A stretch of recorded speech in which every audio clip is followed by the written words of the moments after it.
ప్రణయ్ తండ్రి పెరుమాళ బాలస్వామి కోర్టు తీర్పు మీద రియాక్ట్ అయ్యారు. ఈ తీర్పుతోనైనా కనువిప్పు కలగాలంటున్నారు బాలస్వామి.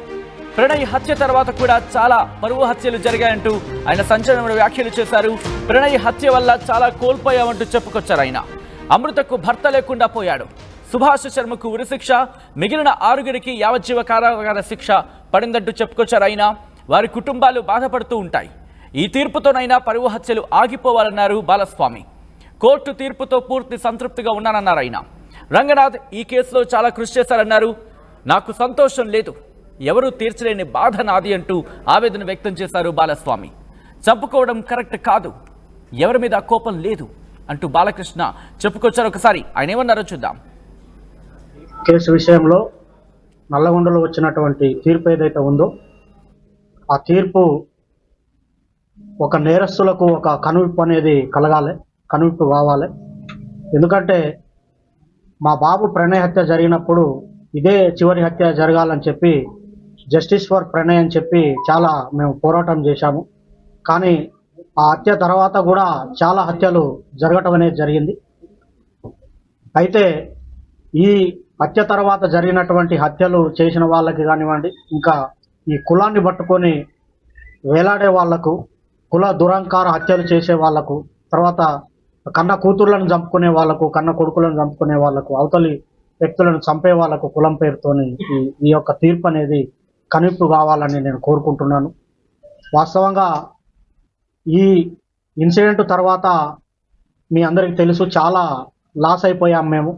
ఇప్పుడు మాకు కొడుకు లేకుండా పోయాడు, అమృతకి భర్త లేకుండా, తర్వాత నా మనవనికి తండ్రి లేకుండా పోయాడు. తర్వాత మారుతిరావు ఆయన అమృత ఫాదర్ ఆయన కూడా సూసైడ్ చేసుకున్నాడు. తర్వాత ఈ ఇందులో ఉన్నటువంటి 7 మందికి ఆ సుభాష్ శర్మకి ఉరిశిక్ష, తర్వాత మిగతా 7గురికి 6 మందికి జీవిత ఖైదు విధించడం అనేది జరిగింది. వారి కుటుంబాలు కూడా బాధపడుతూ ఉంటాయి. కాబట్టి ఎవరైతే ఈ సుపారీలు తీసుకొని హత్యలు చేసే వాళ్ళకి ఇది ఒక కనువిప్పు కావాలి. ఏదన్నా ఉంటే మాట్లాడుకోవటం కానివ్వండి, సమస్య పరిష్కారానికి సామరస్యంగా చేసుకోవాలి తప్ప మేనేజ్ చేయొచ్చులే, వాళ్ళకి అంతో ఇంతో డబ్బులు ఇవ్వచ్చులే, మేనేజ్ చేయొచ్చులే అని చెప్పి చంపడం అనేది కరెక్ట్ కాదు. ఈ కేసు విషయంలో మమ్మల్ని కూడా అనేక రకమైనటువంటి ప్రలోభాలు పెట్టినప్పటికి కూడా మేము ఎక్కడ లొంగకుండా న్యాయం జరగాలి, ఈ హత్యతోని మిగతా కుల హత్యలు ఆగిపోవాలని చెప్పి మేము పోరాటం అనేది చేయటం జరిగింది. 6.5 సంవత్సరాలు మేము ఎదురు చూసాం న్యాయం కోసం, మేము సాక్ష్యం చెప్పి.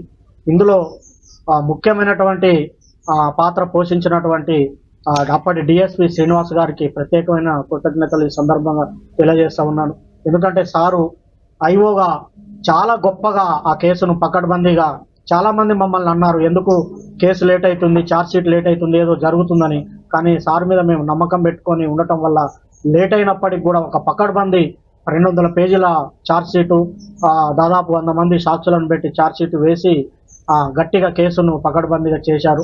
తర్వాత దానికి సహకరించినటువంటి ఎస్పీ రంగనాథ్ గారికి కూడా ఈ సందర్భంగా ప్రత్యేకమైన కృతజ్ఞతలు తెలియజేస్తూ ఉన్నాను. సార్ ఆధ్వర్యంలో మంచి టీము సుభాష్ శర్మను ఆ రోజు వెళ్ళి పట్టుకోవటము, తర్వాత నిందితులందరినీ పట్టుకోవటం విషయంలో కూడా సారు అనేకమైనటువంటి టెక్నిక్స్ ఉపయోగించి, టెక్నికల్ ఎవిడెన్స్ ఉపయోగించి తర్వాత ఈ సాక్ష్యాలను కూడా ప్రొడ్యూస్ చేయడం అనేది జరిగింది. అందులో ఇంకొకటి ముఖ్యమైన విషయం ఏంటంటే ఈ కేసుకు వాదించినటువంటి అడ్వకేట్ దర్శనం నరసింహ గారు చాలా గొప్ప వ్యక్తి ఆయన. ఎందుకంటే ఆయనకు కూడా ఎలాంటి ప్రలోభాలకు లొంగకుండా ఒక న్యాయం అనేది జరగాలి, ఈ సొసైటీలో న్యాయం ఉండాలని చెప్పి ఆయన కూడా గట్టిగా ఎలాంటి ప్రలోభాలకు లోను కాకుండా ఆయన కూడా చివరి వరకు కూడా న్యాయం కోసం పోరాటం అనేది చేయటం జరిగింది. చివరికి ఈరోజు వచ్చినటువంటి తీర్పుతోని న్యాయం అనేది జరిగింది. వాస్తవంగా అందరూ మీకు సంతోషంగా ఉందంటారంటే సంతోషం కాదు, ఇది వాస్తవంగా ఏంటంటే నా బాధను ఎవరు తీర్చలేరు, కొడుకు లేని బాధ ఎవరు తీర్చలేరు. మేము ప్రతినిత్యం బాధపడుతూనే ఉన్నాం. ఎవరన్నా బయట బాబులు కనుక్కున్నప్పుడల్లా, మా బాని క్లాస్మేట్స్ కనిపించినప్పుడల్లా బాధ ఉంటుంది. కాబట్టి దయచేసి నేను చెప్పేది ఏంటంటే చంపుకోవటం అనేది కరెక్ట్ కాదు. ఇప్పుడు నా మనవడు ఉన్నాడు, మనవడిని కూడా నేను చూసుకోవాలి. మాకు ఎవరి మీద కోపాలు లేవు.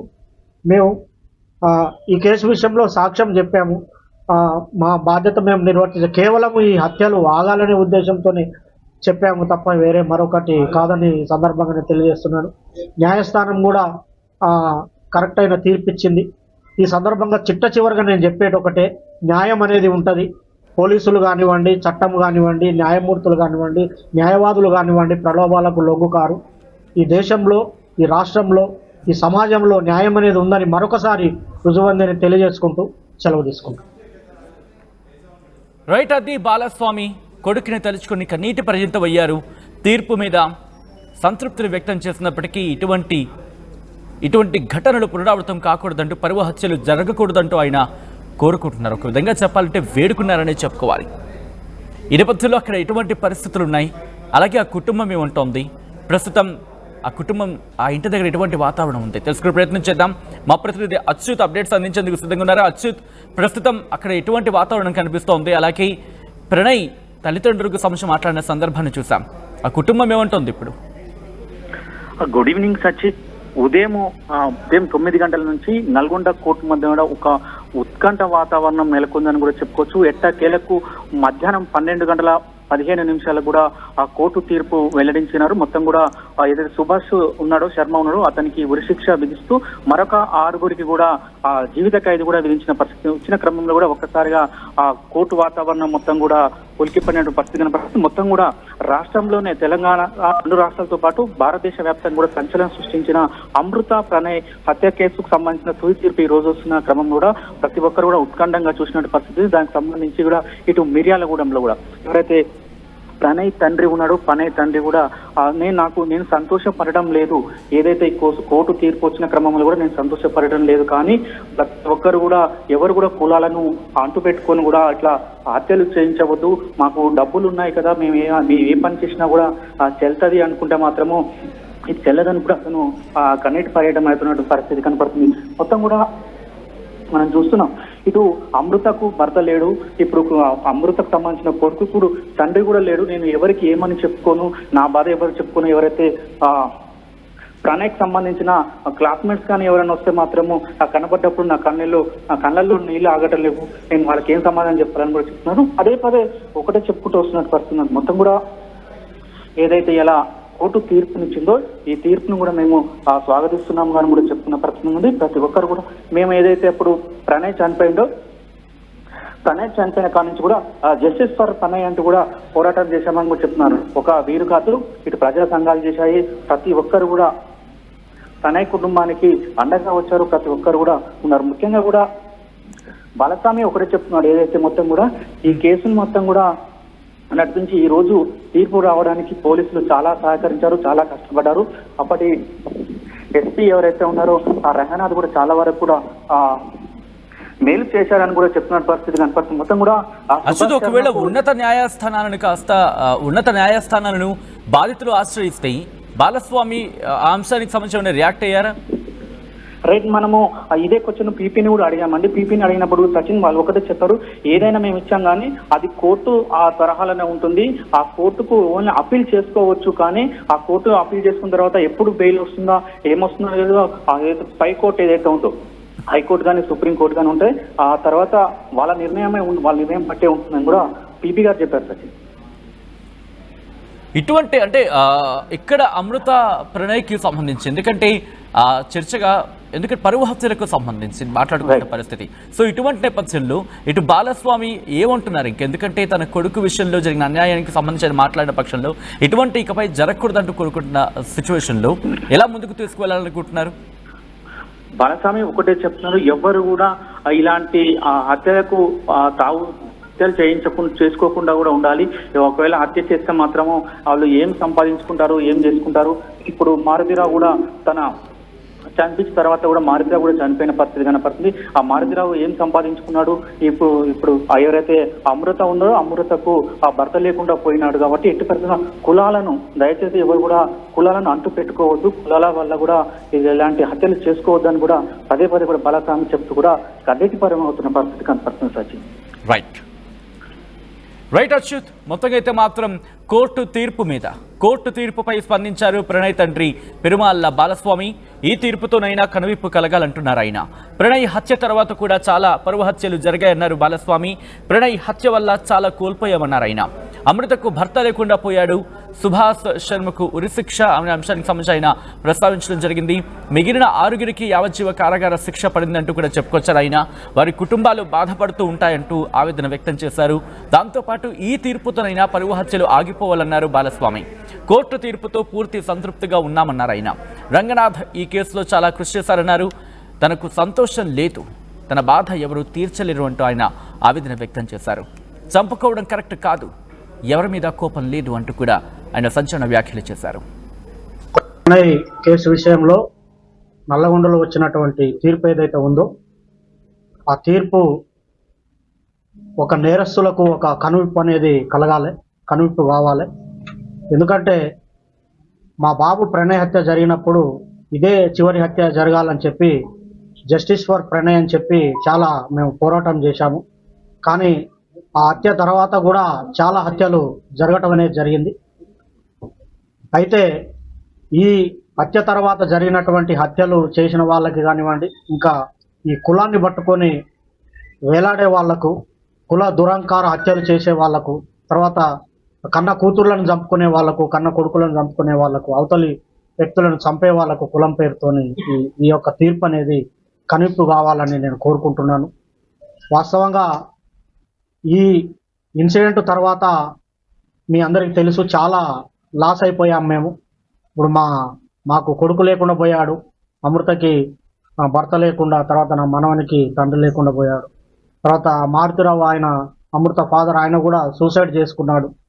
తర్వాత ఈ ఇందులో ఉన్నటువంటి 7 మందికి సుభాష్ శర్మకి ఉరిశిక్ష, తర్వాత మిగతా 7గురికి 6 మందికి జీవిత ఖైదు విధించడం అనేది జరిగింది. వారి కుటుంబాలు కూడా బాధపడుతూ ఉంటాయి. కాబట్టి ఎవరైతే ఈ సుపారీలు తీసుకొని హత్యలు చేసే వాళ్ళకి ఇది ఒక కనువిప్పు కావాలి. ఏదన్నా ఉంటే మాట్లాడుకోవటం కానివ్వండి, సమస్య పరిష్కారానికి సామరస్యంగా చేసుకోవాలి తప్ప మేనేజ్ చేయొచ్చులే, వాళ్ళకి అంతో ఇంతో డబ్బులు ఇవ్వచ్చులే, మేనేజ్ చేయొచ్చులే అని చెప్పి చంపడం అనేది కరెక్ట్ కాదు. ఈ కేసు విషయంలో మమ్మల్ని కూడా అనేక రకమైనటువంటి ప్రలోభాలు పెట్టినప్పటికి కూడా మేము ఎక్కడ లొంగకుండా న్యాయం జరగాలి, ఈ హత్యతోని మిగతా కుల హత్యలు ఆగిపోవాలని చెప్పి మేము పోరాటం అనేది చేయటం జరిగింది. 6.5 సంవత్సరాలు మేము ఎదురు చూసాం న్యాయం కోసం, మేము సాక్ష్యం చెప్పి. ఇందులో ముఖ్యమైనటువంటి పాత్ర పోషించినటువంటి అప్పటి డిఎస్పి శ్రీనివాస్ గారికి ప్రత్యేకమైన కృతజ్ఞతలు ఈ సందర్భంగా తెలియజేస్తా ఉన్నాను. ఎందుకంటే సారు ఐఓగా చాలా గొప్పగా ఆ కేసును పకడ్బందీగా, చాలా మంది మమ్మల్ని అన్నారు ఎందుకు కేసు లేట్ అవుతుంది, ఛార్జ్ షీట్ లేట్ అవుతుంది, ఏదో జరుగుతుందని. కానీ సార్ మీద మేము నమ్మకం పెట్టుకొని ఉండటం వల్ల లేట్ అయినప్పటికీ కూడా ఒక పకడ్బందీ 200 పేజీల ఛార్జ్ షీటు, దాదాపు 100 మంది సాక్షులను పెట్టి ఛార్జ్ షీట్ వేసి గట్టిగా కేసును పకడ్బందీగా చేశారు. తర్వాత దానికి సహకరించినటువంటి ఎస్పీ రంగనాథ్ గారికి కూడా ఈ సందర్భంగా ప్రత్యేకమైన కృతజ్ఞతలు తెలియజేస్తూ ఉన్నాను. సార్ ఆధ్వర్యంలో మంచి టీము సుభాష్ శర్మను ఆ రోజు వెళ్ళి పట్టుకోవటము, తర్వాత నిందితులందరినీ పట్టుకోవటం విషయంలో కూడా సారు అనేకమైనటువంటి టెక్నిక్స్ ఉపయోగించి, టెక్నికల్ ఎవిడెన్స్ ఉపయోగించి తర్వాత ఈ సాక్ష్యాలను కూడా ప్రొడ్యూస్ చేయడం అనేది జరిగింది. అందులో ఇంకొకటి ముఖ్యమైన విషయం ఏంటంటే ఈ కేసుకు వాదించినటువంటి అడ్వకేటు దర్శనం నరసింహ గారు చాలా గొప్ప వ్యక్తి ఆయన. ఎందుకంటే ఆయనకు కూడా ఎలాంటి ప్రలోభాలకు లొంగకుండా ఒక న్యాయం అనేది జరగాలి, ఈ సొసైటీలో న్యాయం ఉండాలని చెప్పి ఆయన కూడా గట్టిగా ఎలాంటి ప్రలోభాలకు లోను కాకుండా ఆయన కూడా చివరి వరకు కూడా న్యాయం కోసం పోరాటం అనేది చేయటం జరిగింది. చివరికి ఈరోజు వచ్చినటువంటి తీర్పుతోని న్యాయం అనేది జరిగింది.